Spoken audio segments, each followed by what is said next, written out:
বিয়ের পর থেকেই আমি একদম পাগল হয়ে যাচ্ছি। বিয়ের বয়স মাত্র ২ মাস। এটা আমার ২য় বিয়ে আর আমার হাসব্যান্ডেরও ২য় বিয়ে। উনার বয়স ৩৭ আর আমার বয়স বর্তমানে ২৫ বছর। বিয়ের পর থেকেই উনার প্রত্যেকটা আচরণে আমি অনেক বিরক্ত। উনার ১ম স্ত্রী মারা গেছে আজ থেকে ৮ বছর আগে। যতটুকু শুনেছি তাদের সংসার ছিল মাত্র ৪ বছরের। হঠাৎ করেই উনার ১ম স্ত্রী এই দুনিয়ার মায়া ত্যাগ করে। কোনো অসুখই নাকি ছিল না। যখন আমার সাথে বিয়ের সম্বন্ধ এসেছিল তখন উনি আমার কাছে বলেছিল যে উনার নাকি একটু সময় দরকার। আমি তখন মনে মনে ভেবেছিলাম ৪টা বছর তো হয়ে গেছে, এত আবার কিসের সময়। তখন আমি এত কিছু না ভেবেই বিয়ের জন্য রাজি হয়ে যাই। এর পর থেকেই আমি অতিরিক্ত পরিমাণে পাগল হয়ে যাচ্ছি এখন। ওনার প্রত্যেকটা শার্টের পকেটে, ড্রয়ার, টেবিলের প্রত্যেকটা জায়গায় ওনার পূর্বের স্ত্রীর ছবি। মানে ধরুন এখন যে কাপড়টা পরে অফিসে যাবে ওই কাপড়ের পকেটের ভিতর ওনার স্ত্রীর ছবি থাকবে। বই পড়ার অভ্যাস আছে, বইয়ের ভিতরে ওনার স্ত্রীর ছবি, ওনার মানি ব্যাগে ওনার স্ত্রীর ছবি, মোবাইল ফোনের গ্যালারিতে অসংখ্য ছবি। আমি ওনাকে জিজ্ঞাসা করেছিলাম যে এখন পর্যন্ত আপনি এগুলো কেন করছেন? তো উনি বলেছিল যে উনি তো আর নেই, এ কারণেই রাখতেছি, কারণ তাকে আমার এখনো মনে পড়ে। তো এই বিষয়টা আমি একদমই নর্মাল ভাবে ধরে নিতে পারছি না। ওনার আরো একটা বদ অভ্যাস হচ্ছে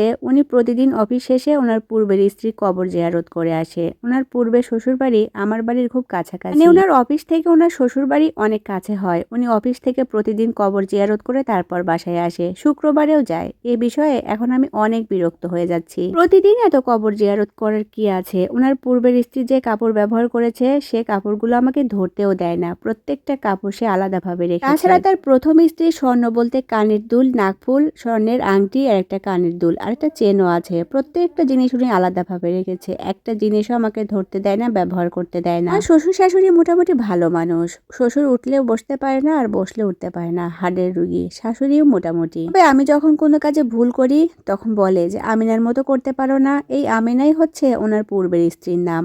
আমি দিন দিন মানসিক রোগী হয়ে যাচ্ছি। এই ২ মাস হয়ে গিয়েছে কিন্তু এখন পর্যন্ত উনি আমার সাথে স্বাভাবিক হননি, আমার কাছেও আসেননি। আমার মাঝে মধ্যে অনেক কান্না পায়, বিশেষ করে ঘুমের মধ্যে। ব্যাপারগুলো এখন আমার কাছে অসহ্যের মতো লাগতেছে। আমার বিয়ের সময় তার প্রাক্তন স্ত্রীর বাবা এসেছিল।